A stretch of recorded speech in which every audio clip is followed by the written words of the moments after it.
Sameem sir, जो मांग है सही नंबर सामने आने की, मैं आवेश सर ने बहुत सारी चीजें कह दी हैं, व्यवस्थाओं पर सवाल और ये सारी चीजें। व्यवस्थाओं पर तो जो सवाल उठना था वो लगातार उठ ही रहा है, बातचीत हो रही है, चर्चाएं हो रही हैं, सवाल पूछा जा रहा है। लेकिन आंकड़े छुपाने का क्या मतलब है? उन आंकड़ों को सार्वजनिक कर देने में क्या नुकसान है और क्यों नहीं कर रहे हैं?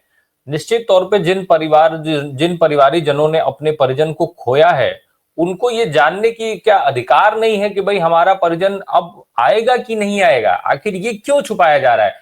और अगर ऐसा हो रहा है, तो जब लोकसभा स्पीकर महोदय इतनी बात बोल रहे थे, तो क्या एक टिप्पणी सार्वजनिक तौर पर वो सरकार को लेकर के भी तो कर सकते थे? हो सकता है वो चर्चा नहीं करते, लेकिन एटलीस्ट वो ये कर सकते हैं कि हाँ भाई, सरकार को ये चीज करना चाहिए कि आंकड़े सार्वजनिक हो। क्या दिक्कत है इसको कहने में? देखिए, पहले तो मेरा सभी लोगों को आदाब। इस वक्त एक तरफ तो दिल्ली का इलेक्शन है और दूसरी तरफ अयोध्या में वो एक असेंबली का बाय इलेक्शन है।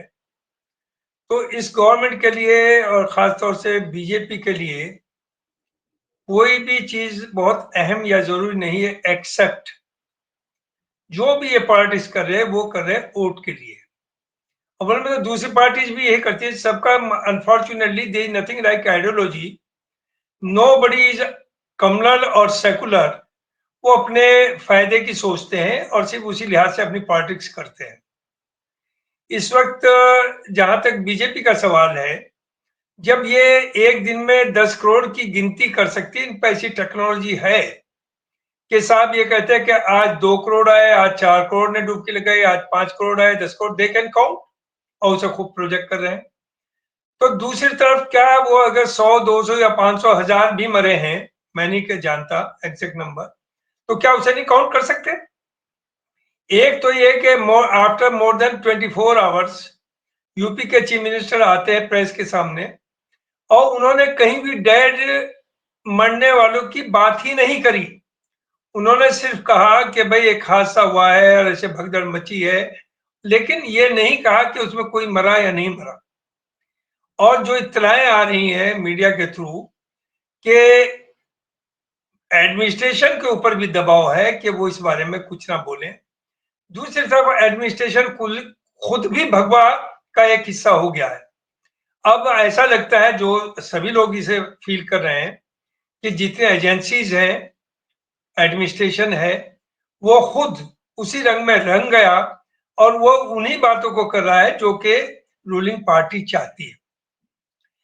वरना ये बताइए कि अगर आपका क्लेम है कि 40 करोड़ लोग आएंगे और अब ये है कि 30 करोड़ के करीब तो ऑलरेडी आ चुके, तो आपको कहने में कोई नहीं था कि भाई ऐसे हादसे होते हैं, सभी जगह हो जाते हैं और वी आर सॉरी और गलती कहीं ना कहीं हुई है और इतने लोग मरे हैं, आप दे सकते थे। लेकिन नहीं, देख लीजिए आप कि उन्हें इसके ऊपर भी पॉलिटिक्स करना है। अभी एक नई चीज जैसे आई है कि साजिश की बात। मैं ये कल परसों ही से सोच रहा हूं कि किसी तरह इन्हें चाहिए कोई मुसलमान मिल जाए या पाकिस्तान का कोई एजेंट मिल जाए और ये कहने में बड़ा आराम हो जाएगा कि साहब देखिए इसमें मुसलमानों का हाथ है। दूसरी तरफ देखिए, जो आपका पूरा मीडिया दिखा रहा है, खासतौर से आपके जो चैनल्स हैं, आप जैसे लोग, अच्छे लोग, उनके, ये मुसलमानों ने तो ये करके दिखाया कि मस्जिदें खोल दी। वहां ये नहीं सोचा ये हिंदू है मुसलमान है कौन है। उन्हें उन्हें शरण दी, बाथरूम दिए, घरों में दे दिए, घरों में रुकाया, उनके लिए खाने का पीने का इंतजाम। क्योंकि एक इंसानियत ही एक मजहब है। मैं नहीं कह रहा हूं मुसलमानों ही में, ये हर मजहब में इंसानियत सबसे ऊपर है। आप सिखों को देखिए, आई सलूट देम, कि चाहे वो अमेरिका में हो और चाहे वो बांग्लादेश में हो, चाहे इंडिया में हो, चाहे सीए प्रोटेस्टर हो, फ्री खाना देना जो भंडारे का वो है, इससे बड़ा इंसानियत का कोई सबूत नहीं हो सकता। और हिंदू मजहब तो खासतौर से इन चीजों को सिखाता है। दूसरी चीज, आप ये बताइए कहां तक ये है कि एक आदमी रिलीजियस लीडर भी है, वो योगी भी है, वो मठ का हेड भी है और वो पॉलिटिक्स में फुल टाइम करे। तो देखिए दोनों चीजों को, बदकिस्मती आपकी यही है कि मुल्क की तबाही इसी तरफ जा रही कि जो चाहे वो, मैं ये नहीं कह रहा सिर्फ आपके ये हिंदूज में, मुसलमानों में भी जो पहले गेम चला है आपका, दिल्ली के जामा मस्जिद के इमाम को हर पार्टी उन पर पहुंचती थी जबकि उनकी कोई फॉलोइंग नहीं थी। तो वही ये कर रहे हैं कि आप जो मठ है या कोई दरगाह है जो है उन्हें अलग रखिए, उन्हें पॉलिटिक्स में ये वो या तो वो काम करें या उसे छोड़ करके त्याग करके इधर आए। ये जो दोनों का चल रहा है, और रिलीजन का जो नशा है जब पॉलिटिक्स वाले देते हैं, ये बहुत बुरा है हर मजहब में। आपने रिलीजन का वो दे दिया कि 2 महीने 3 महीने ये, 2-3 महीने तैयारी की, और 2-3 महीने 6 महीने तो इसमें बिजी रखेंगे लोगों को। वो सोचे ही ना खाने पीने की, नौकरी की, पढ़ने की, रोजगार की, कहीं की। उसके बाद आपका वो होता है कावड़ी है, 3-4 महीने उसका धंधा चलता है।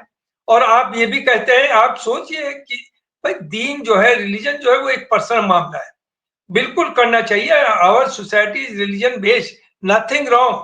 रिलीजियस आदमी कभी कमजोर हो ही नहीं सकता। मैं आपसे बताऊं, पहले भी कावड़िया चलते थे, सैकड़ों साल से चल रहे हैं। अब क्या हो रहा, क्या आप जो है हेलीकॉप्टर से फूल डाल रहे हैं, जो मेन हाईवे है उन्हें बंद कर देते हैं, लोगों की आप परेशानी नहीं देख रहे। तो आप एक लोगों को उस रास्ते पर डाल बिल्कुल। रहे हैं। क्योंकि दो चीजें हैं, ये जो लेफ्टिस्ट मूवमेंट था, क्यों उसे वो किस लिए बढ़ा था। होता ये है कि आप बीमार हैं, आप तकलीफ में, खाने को नहीं मिलता है, तो ये रिलीजियस आगे कहे कि भाई भगवान को यही मंजूर है, ये तो भगवान की भेजी हुई चीज है, इसे तो आपको एक्सेप्ट करना। हम्म। तो वो प्रोटेस्ट नहीं करता कि मेरे साथ कोई कमी है या गवर्नमेंट ये नहीं कर पाई, तो उसकी समझ में आता है कि भाई ये तो मेरी किस्मत में लिखा है। उन्होंने ये बताया कि जी नहीं, ये किस्मत वो नहीं बना रहा, वो किस्मत हम बना रहे हैं, हम आपका हक मार रहे हैं, हम आपके साथ जायजती कर रहे हैं, यही वजह थी वो चले। लेकिन अब नो डाउट इंडिया में तो ऑलमोस्ट लेफ्ट मूवमेंट बिल्कुल खत्म ही हो गया है। तो ये जो बिल्कुल। सब पॉलिटिक्स है, यहाँ पॉलिटिक्स ये इसकी नहीं कि इसका दुख दूर करे, इसकी नहीं कि समाज अच्छा बने, इसकी नहीं कि लोगों को एम्प्लॉयमेंट मिले और खुश रहे। ये सिर्फ इस बजट को दे करके जो इन्होंने कंसेशन दिए, no doubt these are historic. लेकिन आप ये बताइए, हम्म। 12 लाख नौकरी किया, 12 लाख इनकम कितनी है, कितने लोगों की? हम्म। 6 लाख भी, 4 लाख भी साल की इनकम 80% लोगों की नहीं है, बल्कि 90% लोगों की नहीं है। तो ये जी। कितने लोगों को क्या सविन सर, फायदा होगा? जी, thank you very much. Savin sir, मैं आपके पास आता हूँ, फिर आवेश सर के बाद बाद में चलते हैं। सविन सर, सवाल मेरा सेम यही है। बजट में दिल्ली को लेकर के कहा गया था कि बजट में दिल्ली को लेकर घोषणाएं नहीं होंगी, लेकिन अब तो भाजपा खुद बता रही है कि दिल्ली बजट में ये मिला है दिल्ली को। चुनाव आयोग मौन है, क्या समझा जाए इसको? देखिए, जो आपने कहा दैट इज ट्रू, कि आयकर तो आपने छूट दे दी है, लेकिन आय देने वाले होंगे कौन? वो टैक्स देने वाले वो तो है नहीं। वो तो तब होगा ना कि जो आप एम्प्लॉयमेंट बढ़ाएं, लोगों के पास पैसा पहुंचे, वो तो पहुंच नहीं रहा। और पूरा आपका डेटा हर तरह की रिसर्च का ये बता रहा है कि रिच और पुअर और रिच के बीच में गैप बहुत ज्यादा बढ़ता जा रहा है। एवरेज सैलरी आप जरा गौर करिए हिंदुस्तान में, not more than 6 to 7 thousand rupees a month. ये एवरेज सैलरी इससे भी कम है कहीं, आप सोचिए। और 80, ये तो वहीं से प्रूव हो रहा है कि 85 करोड़ लोगों को, मोर देन 60% लोगों को आपने खुद ही बिलो द पॉवर्टी लाइन ढकेल दिया है। उन्हें हम्म। वो आपके अनाज पर एहसान मान रहे हैं और खुश हैं। आप उन्हें ये सोचने का मौका ही नहीं दे रहे कि अगर एम्प्लॉयमेंट मिलेगा तो उनकी जिंदगी अच्छी होगी, और वो 5 के बजाय 20 किलो अनाज दूसरों को बांटने की हैसियत में होंगे। लेकिन वही मैंने जो कहा कि मजहब का जो नशा है, देखिए बड़े जो लोग हैं उनकी ना तो लॉयल्टी मुल्क से, ना किसी और चीज से, वो तो अपने बच्चों को बाहर भेज रहे हैं। अभी का जो डेटा है कि 12 लाख से ज्यादा पिछले 10 साल में लोग जो पैसे वाले हैं, अरबपति और करोड़पति और बिलियनर्स, वो उन्होंने इंडिया का पासपोर्ट करके दूसरे कंट्रीज में चले गए। दूसरी चीज, जितने भी एमपीज हैं, एमएलए हैं, बड़े लोग हैं, सबके बच्चे बाहर पढ़ रहे हैं, उनके बच्चे इंडिया में नहीं पढ़ रहे हैं। तो आप कहते हैं इंडिया एक गुरु बनेगा, आपकी हालत तो है कि एजुकेशन को आपने तबाह कर दिया, एम्प्लॉयमेंट लोगों के पास है नहीं। तो वो यहाँ जो है, बस यहाँ तो वो समझ गए सब कि सिर्फ एक ही चीज काम करेगी, वो है ध्रुवीकरण। और वो कब है कि आपस में बिल्कुल। टकराव पैदा करेंगे। अब आप बिरला जी की बात कर रहे हैं, बिरला जी का आप देख रहे हैं कई साल से, जो वो तो पिछले 6-7 साल से, 6 साल से स्पीकर हैं। क्या रवैया है उनका? आप अपोजिशन के 90% लोगों को आउट कर देते हैं और जितने बिल हैं वो पास हो जाते हैं, तब आपको एहसास नहीं होता। और आपको ये याद नहीं कि जब यूपीए की हुकूमत थी तो बीजेपी पार्लियामेंट के अंदर क्या क्या कर रही थी यही, और आज आपको सब नजर आ रहा है कि आप सब हाउस नहीं चलने दे रहे। अरे हाउस चलने की जिम्मेदारी चलने इनकी अपोजिशन की नहीं है, वो जिम्मेदारी आपकी है। आप जो भी वो डिमांड करते हैं किसी चीज पर डिस्कशन, आप उस पर तैयार नहीं होते हैं तो कैसे चलेगा। तो अपोजिशन को तो इन्होंने बिल्कुल खत्म करने की सोच ली है। ना उन्हें बाहर बोलेंगे तो उन पे किसी ईडी और सीबीआई वो सब पहुंचेगी, अंदर बोलेंगे तो उन्हें बाहर कर दिया जाएगा। तो इस वक्त तो इनका वही सोच है कि one country, one constitution, one ideology, one culture.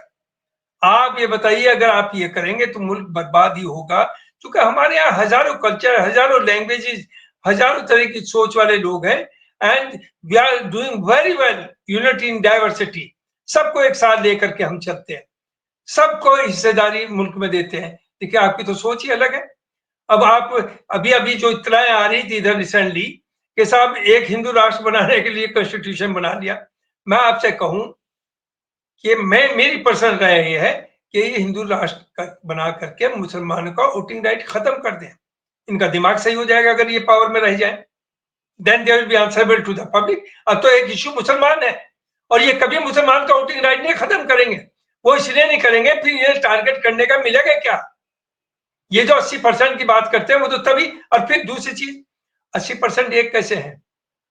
आप जब हिंदू राष्ट्र की बात करते हैं, सनातन धर्म की बात करते हैं, तो आप मनुस्मृति की बात करिए, वहां तो इक्वलिटी नहीं है।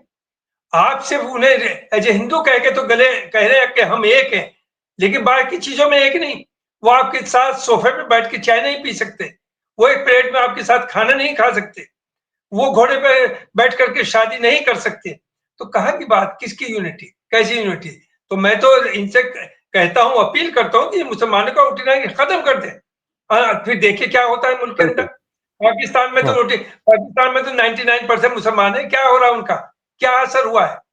मर रहे आपस में, कट रहे, और वही ये यहाँ करेंगे और वही यहाँ होगा, मैं आपको बता दूं। तो इसलिए ये मुसलमान, ये लोगों को सिर्फ एक जगह करने के लिए मुसलमानों की बात करें। अरे हम कहते हैं अगर रियली में आप चाहते हैं तो मुसलमानों का वोटिंग राइट खत्म कर दीजिए। नाउ लेट अस सी। दूसरी चीज, बिल्कुल। और चीजों में भी धोखाधड़ी, गाय की बात करते हैं, गाय आपकी माता है तो हम भी उसे माता, हम भी इज्जत देंगे। हम इसके खिलाफ हैं कि हम ऐसा कोई काम करें जो हमारे मेजोरिटी कम्युनिटी है, हमारे भाई हैं, उनके सेंटिमेंट्स को कोई ठेस पहुंचे। लेकिन धोखाधड़ी देखिए, नॉर्थ इंडिया में तो वो माँ है, और आप नॉर्थ ईस्ट में या केरला में और जगहों पर कहते हैं कि नहीं हम बीफ की कमी नहीं होने देंगे। ये हाँ, कैसा आपका रूल है। आप यूसीसी की बिल्कुल। बात करते हैं जस्ट टू पोलराइज। यूसीसी का ये है कि through out the territory of India आप इंप्लीमेंट करेंगे, आपने स्टेट वाइज कर दिया।